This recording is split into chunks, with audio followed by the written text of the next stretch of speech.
Un parti et plus généralement son président cristallise bien des critiques depuis hier. Le président de l'Open VLD, les libéraux flamands, Alexander De Croo, bonsoir. Bonsoir. Alors hier soir, tous les présidents francophones se disaient choqués par vos ultimatums, choqués de vous voir quitter le gouvernement.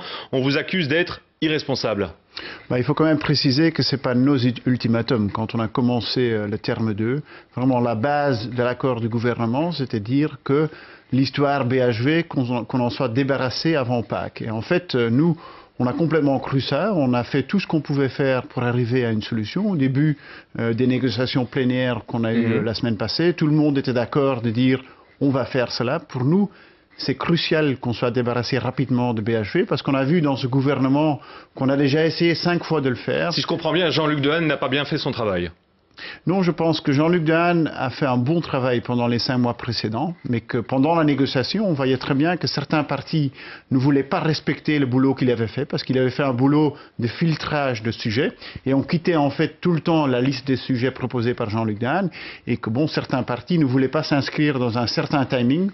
On a vu les années passées à quoi ça mène. Ça mène à des discussions interminables. Du côté francophone, on dit que ça ne venait pas à 2 jours. Oui, alors pourquoi est-ce qu'on n'a pas recommencé cette semaine-ci? Parce qu'en fait, la semaine passée, nous on a dit on n'a plus de confiance dans cette manière de travailler. À ce moment-là, certains partis ont dit oui, mais en fait c'est totalement irresponsable. On était à 2 jours de cela. À ce moment-là, nous on a dit en fait on est un parti responsable. Si vous dites qu'en 2-3 jours on peut le faire, commençons, faisons-le ensemble. Et ce n'était pas possible. En fait, cette semaine, on a bien vu que personne n'était prêt à redémarrer, tandis que nous on disait si vous dites qu'en 2-3 jours c'est fait, faisons-le, essayons de résoudre le problème. On voyait bien qu'autour de la table, il n'y avait pas assez de volonté politique pour vraiment faire ce pas en avant pour résoudre. Alexander De Croo, vos adversaires politiques vous accusent maintenant de privilégier des intérêts électoralistes plutôt que le bien de l'État. Vous n'avez pas la stature d'un homme d'État ? Oula, ça c'est assez lourd de dire ça. Là, je pense que dans une période de crise, je trouve ça pas très intelligent de commencer à jeter des tomates les uns aux autres. Ça, moi, je l'ai jamais fait et je le ferai pas. C'est pas mon style de faire cela. Mais vous agissez pour le bien de l'État ? C'est clair, parce que moi, ce que moi je veux éviter, c'est qu'en fait 2010 soit une année perdue. Si on rentre dans les négociations de BHV sans aucun timing, ce sera de nouveau une discussion sans fin. Comme on en a eu plusieurs déjà dans ce gouvernement, on va rapidement rentrer dans une présidence européenne qui sera alors perturbée par des conflits d'intérêts et d'autres choses.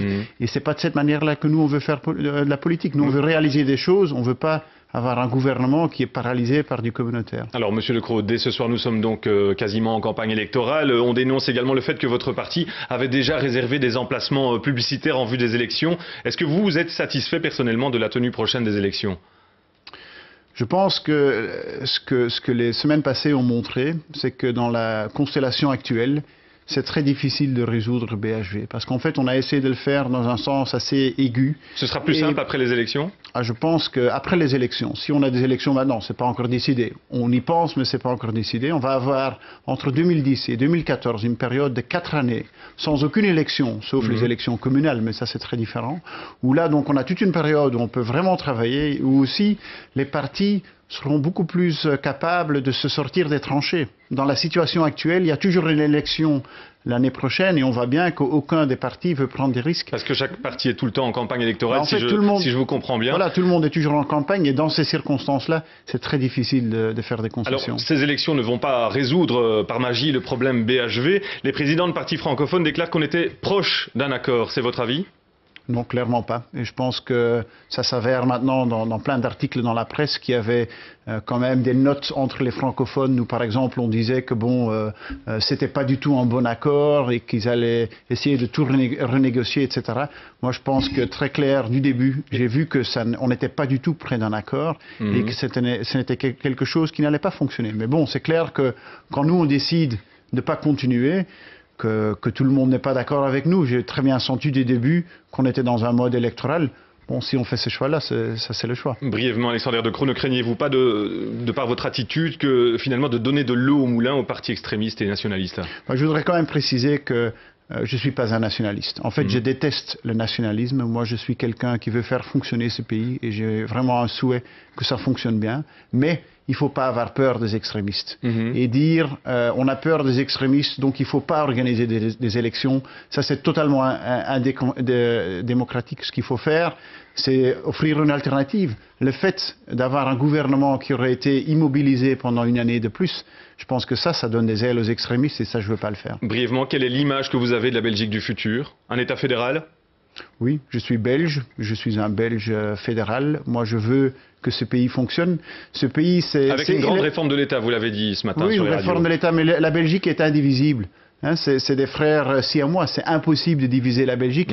Je pense qu'il ne faut pas avoir peur de voir chaque pas d'une réforme de l'État, de penser que ça mène à du séparatisme. Ce n'est pas du tout ce que les Flamands veulent. Ce que les Flamands veulent, c'est que la Belgique fonctionne. Et c'est pas du côté du CDNV, on dit que la situation est grave. Vous dédramatisez? Je pense que maintenant, on est tous responsables pour être sûr que les élections se passent d'une manière normale, d'une manière ordonnée. Si certains partis disent maintenant déjà faites attention parce qu'on va peut-être boycotter les élections ou parce que ça va mal passer, je pense que ce n'est pas très responsable de le faire. Tous, on a une responsabilité pour être sûr que les élections se passent bien. Alexander De Croo, président de l'Open VLD, merci d'avoir répondu à notre invitation. Avec plaisir.